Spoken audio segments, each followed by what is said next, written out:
सम्राट चौधरी को बीजेपी मुख्यमंत्री का चेहरा बना। बीजेपी का जब भी रैली हो रही है आप देखिएगा पीएम उनको अपने पहले बुलवाते हैं, तो आखिर ये मैसेजिंग है। जेडीयू को किस तरीके से देखते हैं? नीतीश जी के वोटर ये नहीं मानते हैं कि वो बीमार है। कुल मिलाकर कहा गया है कि वन मैन शोइंग है। आपने मनोज भारती की बात क्यों नहीं उसको घुमा रहे हैं? ग्राउंड रिपोर्टिंग की भी तस्वीर आजकल बदलती जा रही है। रहता है, लेकिन ऐसा नहीं धमकी वाला कोई।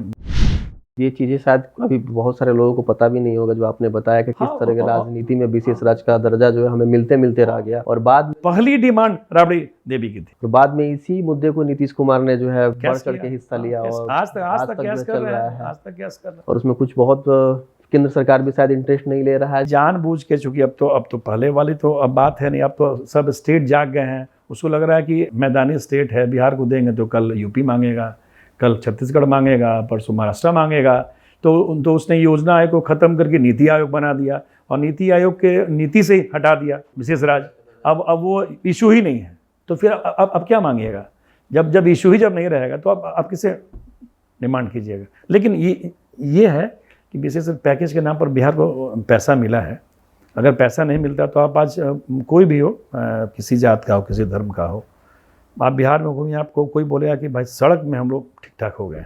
कई स्टेट से मैं भी, मेरा छोटा गांव है, हम देखते हैं कभी गिनते हैं, एक दिन जोड़ रहे थे 60-70 घर का हम लोग का गाँव, हमारा टोला है, 25 एसी है। कोई सोचा था, हाँ गांव में कोई सोचा था कि गांव में एसी हो जाएगा? वहाँ बात हो रही थी, मेरा मामा का जीरादेह है, उस गांव में जाइएगा हर खिड़की पे एसी आपको टंगा मिलेगा। तो आखिर तो विकास तो हुआ ना भाई, बिजली भी है, सड़क भी, हाँ, लेकिन जो विकास का जो गति है ना, वो और फास्ट होना चाहिए और पूरा एकदम मैनेज्ड होना चाहिए। वो नहीं हुआ। जैसे उद्योग पॉइंट ऑफ व्यू से, रोजगार पॉइंट ऑफ व्यू से काम नहीं हुआ। हमारा जो उर्वर है, हमारा जो फूड प्रोसेसिंग जो इंडस्ट्री है, जो मेरे यहाँ गन्ना है, आलू है, मकई है, उसको अब मेरा मकई उठा के ले जाता है गुजरात और वहाँ से आपको कॉर्नफ्लेक्स बना के देता है जो आप सुबह में अब नाश्ता करते हैं। ये काम हम बिहार में नहीं कर सकते हैं। नहीं, मखाना वाला वही कई चीज़ें हैं। तो फूड प्रोसेसिंग और जो टूरिज़्म है, मेरे पास सीता है, मेरे पास बुद्ध है, मेरे पास जैन है, मेरे पास क्या नहीं, मेरे पास गुरु गोविंद सिंह। हम लोग बेच नहीं पाते हैं।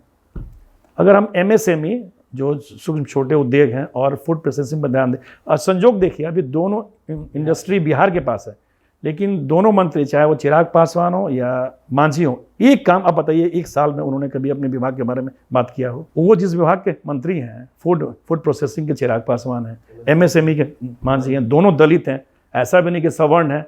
दोनों अगर अपने वर्ग के लिए भी काम करते हैं, वो पासवान के लिए और ये मुसहर के लिए, तो साला बिहार कहाँ से कहाँ चल जाए। आप हमको बता दें कि पिछले एक साल में मांझी या चिराग कोई एक बार भी अपने विभाग के बारे में प्रेस कॉन्फ्रेंस किया हो? कभी नहीं करेंगे। बस सिर्फ पॉलिटिकल, कैसे हम CM बन जाएं, कैसे दिल्ली में वहाँ हम बने रहें, कैसे मेरा बेटा बन जाए, कैसे मेरा दामाद बन जाए, इसी चक्कर में सब लगे रहते हैं, कैसे मेरी माँ बन जाए। अगर यही अंतर है। जो साउथ का है वो चाहेगा कि कैसे पैसा हम टान के ले जाएं बिहार में। हम लोग तो बस लगे हुए हैं कि फिर कैसे हम CM बन जाए। अब चिराग मंत्री बने, अब उनको CM का चराया हुआ है। मांझी जी का एक बेटा मिनिस्टर है, बेटी MLA हो गई, दामाद है आयोग का चेयरमैन हो गया। अब एक जो बेटा बचा हुआ प्रवीण, उसके चक्कर में लगे हुए हैं। तो हम लोग कहाँ लैग करते हैं? मानसिकता यही लैग करते हैं। सत्ता जो है सिर्फ केंद्रित, हम लोग जो राजनीति है ना, उसको राजनीति को स्टेट पर चढ़ा देते हैं, स्टेट पर हावी हो जाता है। स्टेट फर्स्ट जो है वो सिर्फ कहने के लिए, बिहार फर्स्ट सिर्फ जुमला है, उसके बारे में सोचते नहीं, सिर्फ बोलते हैं। क्योंकि बिहार में ऐसी बहुत सारी चीजें हैं, आप राजगीर ही नहीं है, मतलब आप वो तो ना टूरिज्म और तरफ चले जाएं, तो सासाराम की तरफ बहुत सारे जो अच्छी अभी देखिएगा रील सब चलता है, कैमूर सासाराम का फॉल सब एक समय क्या अमेरिका का नियाग्रा फॉल फेल है, लेकिन कहाँ आप बेच पाते हैं? कोई अब देखिएगा रील में केवल देख पाते हैं, वहाँ जाने का सुविधा नहीं है, वहाँ रहने का सुविधा नहीं। आपको तो बनाना पड़ेगा ना। आप चले जाइए आप गोवा में, तो लगेगा कि आपको सब उठा लेगा, मैंने कैसे कहाँ घुमा दें। यहाँ तो बस आप सोचेंगे भाई इनके पास सोने का अंगूठी है, रुको रात का छीना जाएगी।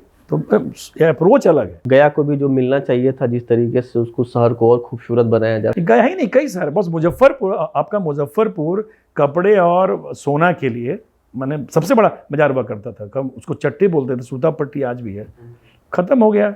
भागलपुर आपके एथी के लिए, बुनकर के लिए, मैंने क्या नहीं था। पूर्णिया बड़े बड़े शहर हैं, सब उन्होंने, हाँ, सब खत्म कर दिया उन्होंने। बेगूसराय में 3 इंडस्ट्री थी, सब मरणासन, अब धीरे धीरे उसको उठाया जा रहा है। देखिए नीतीश जी ने बेसिक काम किया, रोड बनवाया, बिजली दिया, थोड़ा बहुत हॉस्पिटल भी ठीक किया, स्कूल में भी कंस्ट्रक्शन खूब किया, बिल्डिंग खूब बनाया, चूँकि कमीशन है। टीचर नहीं दिया, बढ़िया टीचर अगर देते, जो अभी कर रहे हैं वो बीपीएससी से, अगर वो पहले से किए होते तो जो आज गांव-गांव में वो गुंडा लोग को टीचर बना दिए, नियोजन, नौकरी पाओ, डिग्री लाओ, नौकरी पाओ, तो आज ये स्थिति नहीं होती। अगर यही वो शुरू से किए होते, बीपीएससी से बहाल किए होते, तो आज स्कूल ठीक रहता। लालू यादव के समय में शायद जो है इस तरह की बहालियां नहीं हुआ करती। एक बार हुई थी, वही टीचर आज सब जगह प्रिंसिपल, जब लालू का, लेकिन मापदंड के साथ किए गए थे। हाँ, एक बार बीपीएससी से हुई थी बहाल। लेकिन जो इन्होंने मुखिया स्तर तक जो है वो तो माने नीतीश जी को, अगर बिहार का जब इतिहास लिखा जाएगा तो शिक्षा को गिराने में अगर किसी का नाम आएगा तो नीतीश जी का आएगा। नीतीश जी के मित्र थे मदन मोहन जी, वही शिक्षा विभाग के सचिव हुआ करते थे, अंजनी बाबू सचिव हुआ करते थे। उन्होंने क्या से पॉलिसी लाया कि बताइए, जो गांव का लफुआ था सब टीचर बन गया।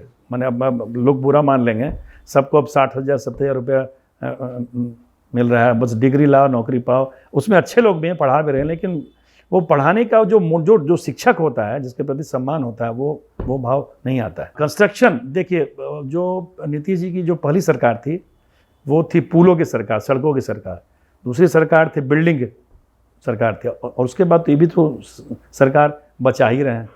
13, 15, 17, 22, 24, तो ये भी पिछले तो 7-8 साल से सरकारी बचा रहे हैं, मुख्यमंत्री चेहरा बने। हाँ, अभी फिलहाल देखिए, मेरा मानना है कि जो लालू जी का दौर था ना, 2000 से 2005 का दौर, इसमें राबड़ी देवी सीएम थी, साधु सुभाष उनके पैरोकार हुआ करते थे, और सरकार चलती थी, सरकार काम नहीं करती थी। उसी दौर में आज है, सरकार चल रही है, काम नहीं होता है। नीतीश कुमार जब भी विपक्ष में रहते हैं, मतलब केंद्र में अलग दूसरी पार्टियां की सरकार रहती हैं, तो विशेष दर्जा का बहुत ही जो है पुरजोर तरीके से उठाते हैं।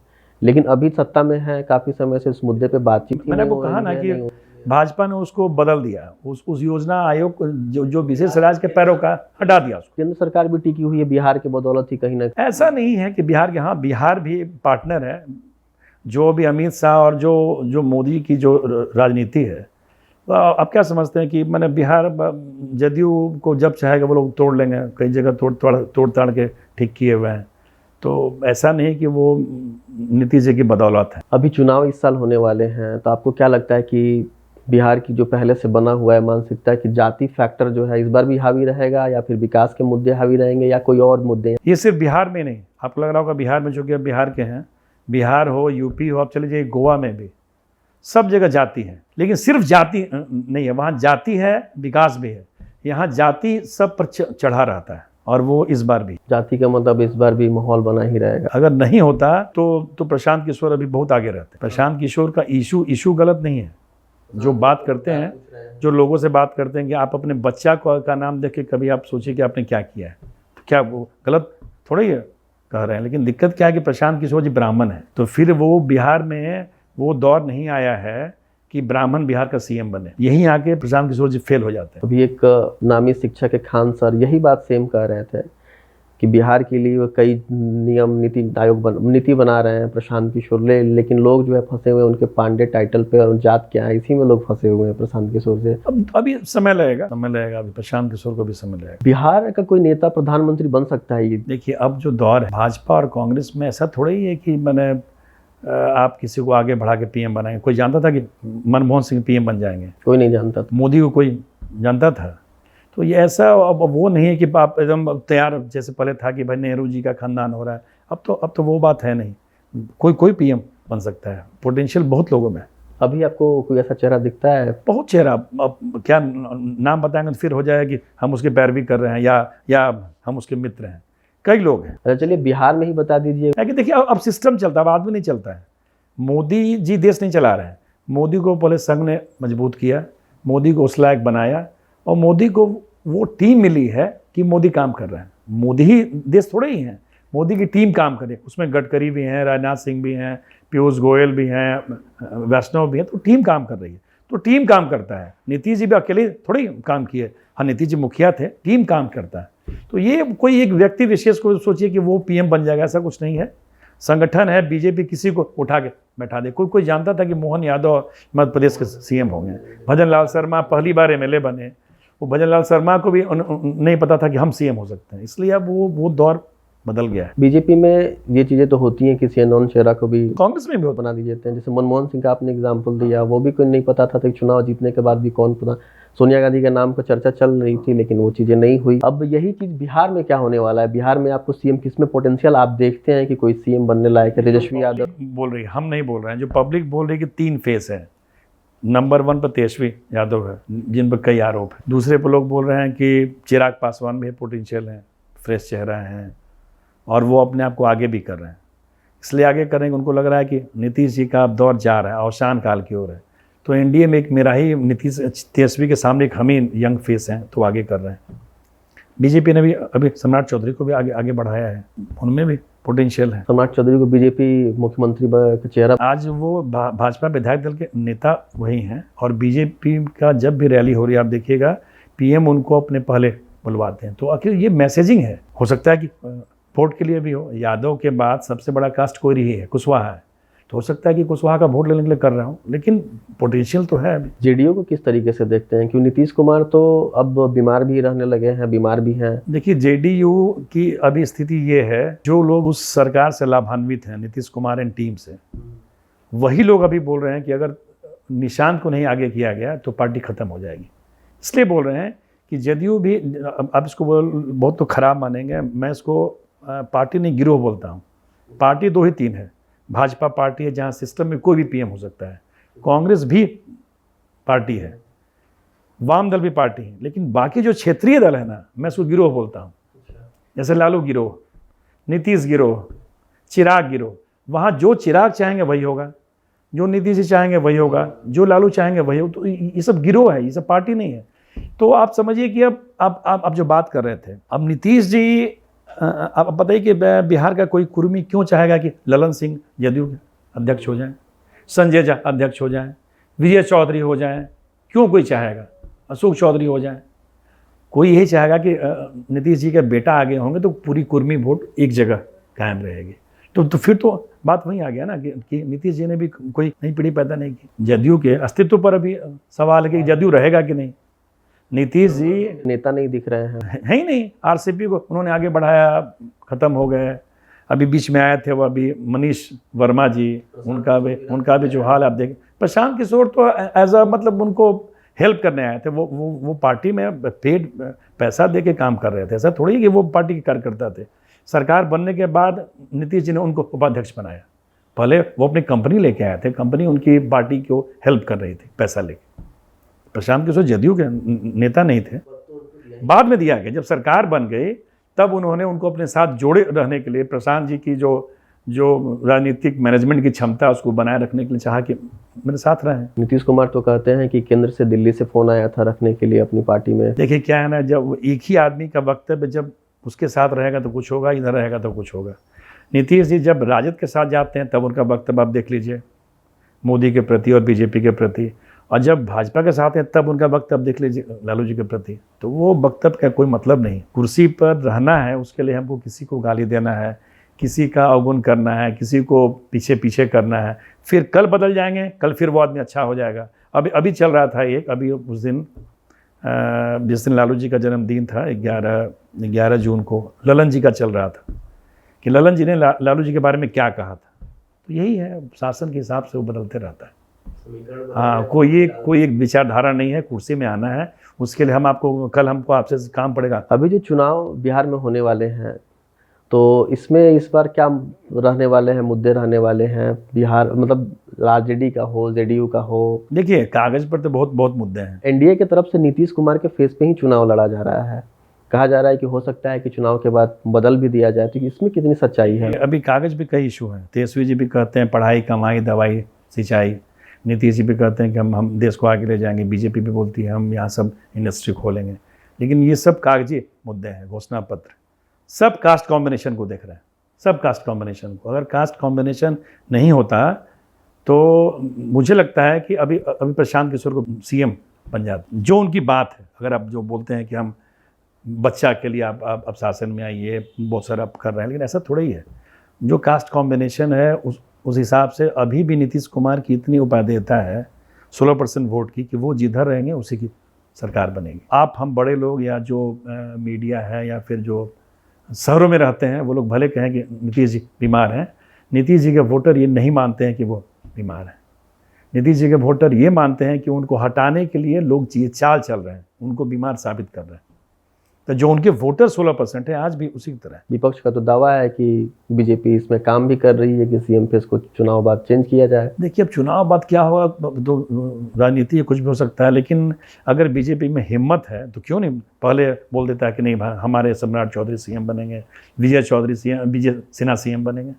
इसलिए कि नीतीश कुमार के पास 16% वोट है, वो वोट अगर उधर चला जाएगा तो फिर बीजेपी वहीं पहुंच जाएगी जहां 15 में थी। नीतीश कुमार का सहारा लेना ही पड़ेगा, इसलिए वो सबको अपना अपना स्वार्थ है। नीतीश जी का 16% वोट लेना है तो बीजेपी भी उनको खोज रही है और उधर लालू जी भी दरवाजा खोले हुए हैं, ऐसा नहीं है। मतलब वो 2015 वाली 2020 वाली चीजें जो अभी भी। अब आफ्टर इलेक्शन देखिए क्या ना, बीजेपी तो भाई चाह ही रही है।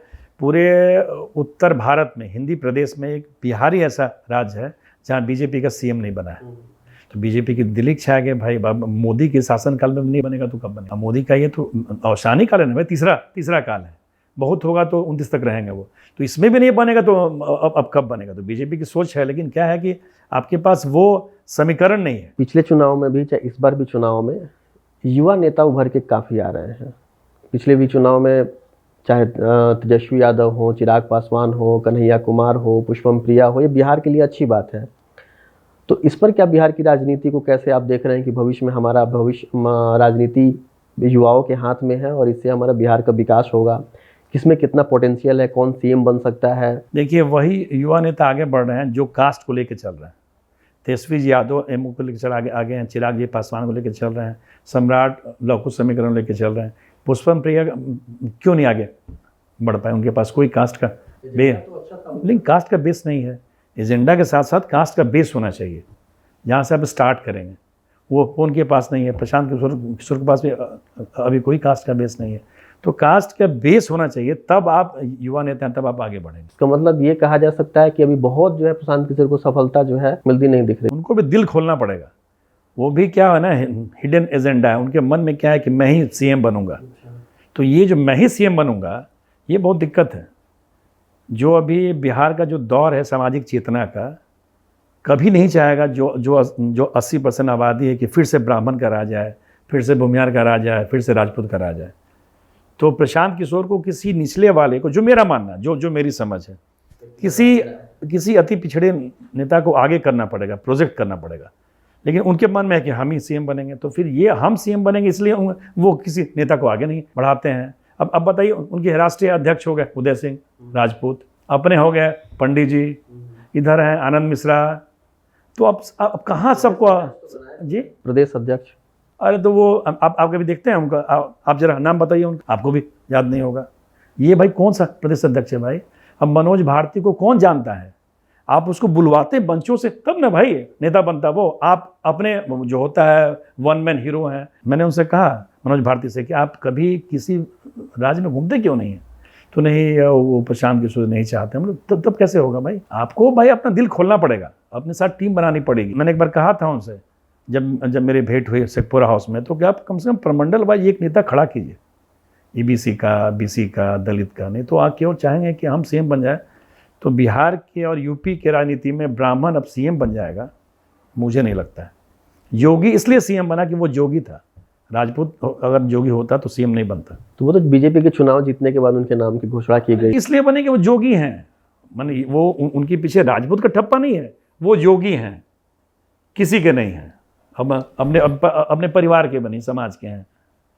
तो इसलिए वो सीएम बने। अगर ये चाहिए कि हम अब ब्राह्मण, फिर से आपको याद होगा हल्ला हुआ था कि मनोज जी सीएम बन रहे हैं, कहाँ बने? तो ये मतलब कुल मिला के कहा गया है कि वन मैन शो ही है। और क्या, एकदम वन मैन शो। अब देखिए ना कि यहीं भी अभी आज घूम रहे थे, वो शायद छपरा में थे कि हम नहीं गोपालगंज में थे। अरे आप सबको मौका दीजिए ना। आपने मनोज भारती को बनाया तो क्यों नहीं उसको आप घुमा रहे हैं भाई? राष्ट्रीय अध्यक्ष बना सकते थे, प्रदेश अध्यक्ष उनको बनाए, उदय सिंह को राष्ट्रीय अध्यक्ष बना दिए। सोच उनका मतलब मोटो ठीक है, लेकिन क्या है ना कि वो मन में है कि हम ही सीएम बनेंगे। तो मुझे नहीं लगता है, अभी देर लगेगा। अब थोड़ी सी पत्रकारिता को लेकर हम लोग बात करेंगे। इस राजनीतिक माहौल में पत्रकारिता की धुरी भी बटी हुई है क्या बिहार में? पत्रकारिता की धुरी बटी हुई नहीं, पत्रकारिता दबी हुई है, वो दौर नहीं है। देखिए अब लालू जी को अब लाख खराब कर लें, हम लोग उस दौर में हिंदुस्तान में थे, लालू जी के हम लोग विषय में क्या नहीं लिखते थे, सब चीज़ लिखते थे। लालू जी सुबह में बहुत गुस्साते थे, बुलाते थे, बोलते थे, शाम में भूल जाते थे। लालू जी कभी अखबार का ऐड नहीं रोकते थे, लालू जी कभी किसी पत्रकार को हड़काते नहीं थे, हटाते नहीं थे। अब जो दौर है, चाहे दिल्ली में हो यहाँ हो, अगर आपने अपने मन की करने लगे तो पता चला कि आप कल आप अखबार में नहीं रहेंगे, नौकरी चली जाएगी। तो वो दौर अब दूसरा है। पत्रकार आज भी हैं, सिस्टम भी वही है, उतनी आज़ादी नहीं है। अब पत्रकारिता मिशन नहीं है। लालू जी का तो खैर अलग ही ऑरा रहा है। आजकल जितने सोशल मीडिया कैंपेन और ये तमाम चीजें, पत्रकारिता के हेडलाइन, ये सब एक तरफ रहता था, उनका कैंपेन अलग रहता था। देखिए हमारे लिए कोई हमारे वोटर अखबार ना पढ़ेला, वो अपने कहते भी थे। कोई चुनाव के समय कुछ संस्मरण याद है आपको कि रिपोर्टिंग करते समय या फिर कुछ ऐसी घटना? हाँ, हम तो बताया कि लालू जी के समय थोड़ा घूमना कठिन होता था। अब गया जा रहे हैं और अब सुरेंद्र यादव को लोगों से बात नहीं करेंगे तो हो सकता है कि आप पिटा जाएंगे। हम ही घूम रहे थे, आपको चले गए थे घोसी, हम थे, प्रबोध थे, उस समय ईटीवी के हेड थे, प्रकाश थे, सब लोग गए हुए थे। उन लोगों को क्या लगा कि ये लोग माने एक सांसद जमात को लगा कि ये उस जमात से आए हैं, और एक आदमी को खोज रहा था। अब नाम सार्वजनिक हम नहीं बोलेंगे। उस नाम को खोज चक्कर में वो चारों पांचों हम लोग पत्रकारों के गाड़ी पर हमला हो गया, शीशा टूट गया, हम लोग नीचे उतर गए, मेरा कैमरा तोड़ दिया गया। बाद में ठीक है, बाद में मैनेज हुआ, सब लोग दिए, लेकिन डर था कि आप लौट के आ जाएंगे सही तरीके से। अब वो बात नहीं। आजकल तो पत्रकारिता भी स्टिंग, ये सब चीजें खत्म ही हो गई है। कोई इस तरह की चीजें जो है ना, पहले जो स्टिंग होती थी पत्रकारिता में, एक जुनून होता था, अब बहुत कम ही बोला तो क्या, अब पत्रकारिता मिशन नहीं है। पत्रकारिता में हम लोगों को पढ़ाया जाता है कि सरकार के अगेंस्ट में आपका काम है कि आप लिखते रहिए। अब है कि अब क्या है कि हम लोग उसको संस्थागत उसको लेके चलते हैं, किसी व्यक्ति विशेष पर नहीं। छपती है, अभी भी छप रही है, सरकार की कमी सब छपती ही है। इसको कैसे हम लोग इस चीज से बाहर निकल सकते? क्योंकि महात्मा गांधी पेड न्यूज के खिलाफ थे। अब वो दौर नहीं। मुझे तो देखिए, ये सिर्फ भारत में नहीं है, अब पूरे विश्व में आप देख लीजिए, जो ट्रेंड चलेगा आप उससे अलग नहीं हो सकते हैं। चाहे अमेरिका हो, जापान हो, अभी देख ही रहे हैं क्या स्थिति है वहाँ, कैसे अमेरिका का राष्ट्रपति क्या था और कहाँ पहुँचा हुआ है। तो पूरे एक जब समाज का जब क्षरण होता है ना, तो हर लोग का क्षरण होता है। उसमें पत्रकारिता भी है, राजनीति भी है, व्यवसाय भी है। अब सोचिए कि वहाँ एलन मस्क ही वहाँ चला रहा था, अब देख ही रहे हैं। तो जहाँ अब व्यवसाय ही चढ़, अब यहाँ अडानी अंबानी बैठ जाए पीएम हाउस में जाके, कल हो भी सकता है। तो ब्रिटेन में हुआ, समाज के हर गतिविधि में क्षरण हुआ है, तो पत्रकारिता में क्षरण हुआ है। फिर भी पत्रकारिता ही है कि लोग जान पा रहे हैं कि क्या हो रहा है। अगर मान लीजिए कि अखबार बंद हो जाए, आपका ये पॉडकास्ट बंद हो जाए, टीवी बंद हो जाए, डिजिटल बंद हो जाए, किसी को पता ही नहीं चलेगा कि क्या हो रहा है। इसलिए ज़रूरी है और चल भी रहा है। सूचनाएं तो हम लोग पहुँचा ही रहे हैं ना। सोशल मीडिया के भी आने से बहुत सोशल मीडिया क्या है कि सोशल मीडिया मैन बेस्ड है, वो निष्पक्ष नहीं है, तटस्थ नहीं है। किसी के लिए कोई हर सोशल मीडिया काम करता है, मेरा मानना है। लेकिन पत्रकार जो पेपर है, पेपर में तो आप एक व्यक्ति के लिए काम नहीं कर सकते हैं, पेपर में आपको सबको लेकर चलना पड़ेगा। लेकिन जितने ऑर्गेनाइजेशन है उसमें तो गेट कीपर का भी जो है काम किया जाता है, लेकिन सोशल मीडिया में ये कहा जाता है कि वो डायरेक्ट मैन जो है अब खबर को जो है हर तरफ उसको फैला देता है। इसमें बहुत सारी खामियां भी है। खामियां ही ज़्यादा है सोशल मीडिया पर, दिक्कत यही है। नहीं तो सोशल मीडिया के पास जितनी ताकत है, और सोशल मीडिया को यूज़ करके बीजेपी सरकार में आई और भी लोग यूज़ कर रहे हैं। अब तो क्या बोलते हैं आप लोग, जो संख्या व्यूअर से तय होता है कि आप कितने, आपका करिकुलम विटे ही तय होता है व्यूअर से, ठीक है। लेकिन मैंने विश्वसनीयता नहीं है। डिजिटल और प्रिंट को आप, जो अभी व्यूअर के आपने बात कही, प्रिंट शायद अभी भी अपने मापदंड पे कुछ हद तक सही है। प्रिंट डिजिटल जो है व्यूअर पे बहुत हद तक जो है ना डिपेंड कर रहा है, क्या व्यू आ रही है, कौन सी स्टोरी चलानी है, कौन सी नई स्टोरी चलानी है। तो पत्रकारिता के लिए क्या यह सही दिशा में हम लोग चल रहे हैं? टेस्ट अलग है। आप समझिए, अखबार के लिए भी महत्वपूर्ण है तेजस्वी, क्योंकि वो राजद का नेता है, वुड बी सीएम है। वो डिजिटल में वो फेल हो जाता है, डिजिटल में चलता है उसका भाई तेज प्रताप। तो दोनों का टेस्ट अलग है। कई बार लोग बोलता है कि वो तेजस्वी का वहाँ व्यूअर आता है 300-400, तेज प्रताप का व्यूअर आता है 10,000, 1 मिलियन। तो दोनों के का टेस्ट भी अलग अलग है। अखबार का टेस्ट अलग है, उसका टेस्ट अलग है। उसमें आप थोड़ा कुछ भी चटपटा आप चला दीजिए, नेता की पत्नी का कुछ चला दीजिए तो लोग पहुंच जाएगा 10 मिलियन पर। पवन सिंह को आप देख लीजिए कितना मिलियन रहता है खेसारी यादव का। तो दोनों का व्यूअर भी अलग है। गंभीर पाठक उधर नहीं है, जिससे समाज की धाराएं मोड़ी जाएं, समाज को बदला जाए, समाज को अपने हिसाब से मतलब चलाया जाए, वो मादा उसमें नहीं है। उसको पत्रकारिता कहेंगे आप? क्योंकि पत्रकारिता तो समाज का आईना होता है, लेकिन अगर इंटरटेनमेंट ही करना है तो फिर वो पत्रकारिता की श्रेणी में क्या वो आएगा? तो कहाँ गंभीर पत्रकारिता में कहाँ उसकी गिनती हो रही है? हमको बताइए कि कोई एक नेता उसी पर आश्रित हो। सब सुबह खोजता है कि मेरा अखबार में भाई मेरा छपा है कि नहीं। बिहार का कोई एक नेता नहीं है जो नहीं चाहता हो कि वो उसको तो छोड़ देना चाहिए जब उसका डिजिटल चल ही रहा है। अब तेजस्वी का व्यूअर आता है 1 मिलियन, तो क्यों पेपर के लिए जान दिए हुए? नीतीश कुमार जी डेली जब घूमते हैं तो बड़ा अखबार में छापना पड़ता है। क्यों छापते हैं जब तो उनका चल ही रहा है? उनका तो अपना ही तंत्र है IPRD। तो भाई पेपर की तो उपयोगिता है। तो जो गंभीर पाठक है, जो लोग समझते हैं, जो समाज को मोड़ने वाले हैं, जिस समाज मुड़ता है, वो तो अभी पेपर के साथ है। लेकिन एक पीढ़ी है जिसको कह सकते हैं फटाफट इस दौर में जो है ना, वो उनका झुकाव है डिजिटल की तरफ, इलेक्ट्रॉनिक की तरफ। हर इन्फॉर्मेशन उनको तुरंत चाहिए। उसी का फिर उसका साइड इफेक्ट भी है। अब देखिए उसका उस फटाफट का साइड इफेक्ट भी है। अगर आप उससे पूछिएगा कि 16 और 18 कितना होता है तो वो जोड़ेगा नहीं, गूगल खोलेगा ऐसे खोल के, हाँ 16 प्लस। तो यही अंतर है। अपना दिमाग चलाने का क्षमता अब ख़त्म है। वो सब इसी से खोजता है। उसको भारत का प्रधानमंत्री कौन है जानता है, लेकिन फिर भी वो इसमें जाके खोजेगा वो कि हाँ अच्छा हाँ मोदी ही हैं। तो ये अंतर है। लोगों ने दिमाग चलाना ही छोड़ दिया है। सब चीज़ बस गूगल से, सोशल मीडिया से। तो जो आपकी क्षमता है वो तो आपकी खत्म हो रही है। ये समाज के लिए नुकसानप्रद है। एकदम मुझे लगता है कि नुकसान ज़्यादा है, फ़ायदा कम है। लेकिन एक दौर था जब कहा जाता इतना अभी क्राइम हो रहा है, आप देखिएगा बच्चियों के साथ, बच्चों के साथ जो मैंने विद्रूप क्राइम हो रहा है, उसका एक कारण ये भी है सोशल मीडिया, मेरा मानना है। लेकिन एक दौर था जब कहा जाता था कि कंप्यूटर के आने से बहुत सारी चीज़ें जो है समाज की व्यवस्थित चीज़ें खराब होंगी, लोगों की नौकरियां जाएंगी। उसी तरह इसको भी क्या देख सकते हैं क्या कि डिजिटल आने से चीज़ों को इजाफा भी हुआ है, लोगों की नौकरियां भी लगी हैं, फटाफट खबरें भी मिल रही हैं? देखिए आज की ज़रूरत भी है, ऐसा नहीं है। अब है कि आप उसको कैसे यूज़ करते हैं, डिपेंड उस पर है। हम इसको खोलते हैं तो हम उसको व्हाट्सएप पर अपना हम समाचार देखते हैं। कोई उसको खोलता है तो उस पर खेसारी का गाना सुनता है, कोई खोलता है तो वो गंदी फिल्में देखता है। तो टेस्ट पर भी है, उसके फ़ायदे भी हैं, नुकसान भी हैं। हम लोग ये राजनीति पे बात किए, पत्रकारिता पे बात किए। 20 से 30 साल के दौरान आप क्या मतलब सामाजिक परिवर्तन क्या हुआ? राजनीतिक परिवर्तन पे तो हम लोगों ने डिस्कशन किया, लोग किस तरीके से बदले हैं? आपको ये समाज में कुछ परिवर्तन दिख रहा है कि लोगों के व्यवहार में, लोगों की बातचीत में, लोगों की सोच में? अच्छा, आपको नहीं था, अगर आप गाँव के होंगे, अभी आप किसी को गाँव में तुम करके आप बोल सकते हैं, का रे का हलवा। वो दौर खत्म हो गया है, का हो पर आ गया है। ये कम बड़ा बदलाव है क्या? सम्मान भी खत्म होते जा रहा है। नज़र में सब कोई बराबर है, चाहे मन से करे चाहे मैंने डर के करे, कर तो रहे हैं। पहले तो ये था ही नहीं। कभी दबाव या फिर कोई धमकी आपको? वैसा तो नहीं, थोड़ा सा पॉलिटिकल दबाव जब खबरें आती हैं तो रहता है, लेकिन ऐसा नहीं धमकी वाला कोई वैसा नहीं पत्रकारिता में। हाँ दबाव रहता है कि आप जिससे जुड़े हुए हैं उसका थोड़ा सा, अगर मान लीजिए वो 100 गलती किया तो उसको 60 पर ले आए, 50 पर ले आए। मैंने दबाव नहीं, दबाव मैंने पैसा दे के दबाव नहीं, ऐसा नहीं होता। ग्राउंड रिपोर्टिंग की भी तस्वीर आजकल बदलती जा रही है। पहले हम लोग जो है अब नेताओं तक ही केंद्रित होकर रह गए हैं।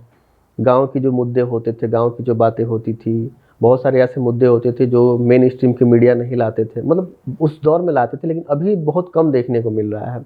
आज सिर्फ बयानों पे टिकी हुई है पत्रकारिता। वो सिर्फ अखबारों की और ये टीवी की, लेकिन जो आप अभी नाम ले रहे थे सोशल मीडिया का, सोशल मीडिया पर सब चीज़ चलता है। ये उसकी ताकत भी है। आपको सोशल मीडिया पर हर चीज़ मिल जाएगा जो आप खोज लें। वो बढ़िया खाना से लेके और गांव में कोई नया काम हो रहा है वहाँ से लेके, समझिए कि जिसको आजकल बोलते हैं स्टार्टअप, छोटा मोटा स्टार्टअप गांव का सब चलता है। इसकी क्वालिटी भी है वो। हाँ अखबारों में और टीवी में जो टीवी मीडिया है वो 90% पॉलिटिक्स तक सीमित रह गया है। क्योंकि एक है भी कि क्राइम और पॉलिटिक्स लोगों को पढ़ा जाता है, लोग जानना चाहते हैं कि मेरे यहाँ क्या क्या घटा और क्या होने जा रहा है। तो ये जो दौर है ना क्राइम का और पॉलिटिक्स का, तो उसी पर अखबार और टीवी सीमित रहते हैं। पत्रकार जो हैं अब या नए पत्रकार बन रहे हैं या जो स्टूडेंट हैं, उनको अब क्या कहेंगे, क्यों प्रिंट मतलब क्यों अखबार पढ़नी चाहिए? देखिए, किसी भी खबर पे कोई भी सूचना हो, या आप परीक्षा ही आप दे रहे हो, यूपीएससी दे रहे हो, नीट दे रहे हो, तो आपको अखबार पढ़ना पड़ेगा। किसी भी इशू पर, मुद्दे पर डेप्थ पूरी जानकारी मिलेगी आपको अखबार में। आपको सोशल मीडिया में 2-2.5 मिनट में वो क्या आपको बता पाएंगे, टीवी में 3 मिनट में क्या आपको बता पाएंगे। अखबार में जो इशू उठता है, अभी भी आज भी द हिंदू यूपीएससी वालों का सबसे बड़ा अखबार, तो क्यों है? तो वहाँ कंटेंट मिलता है। कोई सी भी मुद्दे पर आप डेप्थ जानकारी, पूरी जानकारी वहीं मिलेगी, क्योंकि उस पर काम होता है। वहाँ किसी मुद्दे पर काम होता है, लोग उस पर पूरा तैयारी करते हैं, सब लिखते हैं, तो रहेगा, उसकी कीमत रहेगी और उसकी ज़रूरत भी। अंतिम सवाल हम पूछेंगे कि किन किन बातों को मतलब नए पत्रकारों को ध्यान रखना चाहिए पत्रकारिता के क्षेत्र में? ये आपके लिए उनका एक मैसेज हो जाएगा, सुझाव हो जाएगा? मेरा मानना है कि जो अगर घर से ठीक नहीं है, एकदम आपको लेमन कॉन्सेप्ट समझा रहे हैं, जो घर से अच्छे नहीं हैं, जिनका बैकअप अच्छा नहीं है, 2 साल 3 साल अपने आप को झेलने के लिए, उनको पत्रकारिता में नहीं आना चाहिए। अभी क्या है कि एकदम आना है, और जो ग्लैमर है पत्रकारिता का, आते ही कमाना मत शुरू कर देना। जैसे नेता लोग हैं, मुखिया बने तो विकास नहीं करना है, पहले कैसे पैसा बनाए, स्कॉर्पियो खरीदें, उसी अंदाज में पत्रकार भी आ गए हैं। वो मोबाइल लिए और मार्केट घूमना शुरू किया, और जो सब पैसा लेना उठाना, ये वो। जो मेरा मानना है कि अगर ढंग का पत्रकार बनना है, थोड़ा आपका बैकअप मजबूत होना चाहिए, ताकि आप 2-3 साल अपने आप को इस्टेब्लिश करने समय झेल सकें। कोई डॉक्टर भी बढ़िया डॉक्टर तब बनता है जब वो 2-3 साल मरीजों को कम पैसे पे देखता है, लोग बीच बैठता है, तो उसको अपना संसाधन होना चाहिए। पैशन भी होना चाहिए पत्रकारिता, मुझे लगता है। पैशन तो है ही, पैसों को लेकर तो बिल्कुल ही नहीं आना चाहिए, चलेगा ही नहीं। लेकिन क्या है ना कि पैसों के प्रति एकदम जो दौड़ भाग की जो भी स्थिति है ना, वैसे अब पत्रकारिता, फिर पत्रकारिता में आप चल नहीं पाएंगे। पटना में अभी हम लोग नाम नहीं लेंगे, बात हो रही थी, एक व्यक्ति की बात हो रही थी, तो पैसा से ठीक है, पैसा कमा लेंगे, लेकिन जो आप समाज को कुछ दे नहीं पाएंगे, और आपको समाज फिर पत्रकार मानता नहीं। हम अभी बिहार की सियासत, लालू यादव का काल, नीतीश कुमार का काल और 2025 चुनाव को लेकर क्या समीकरण होने वाले हैं, इसके अलावा पत्रकारिता का क्या भविष्य होने वाला है, इन सभी विषयों पर खुलकर बातचीत किए वरिष्ठ पत्रकार इंद्रभूषण जी से। इसके लिए आपको बहुत बहुत धन्यवाद।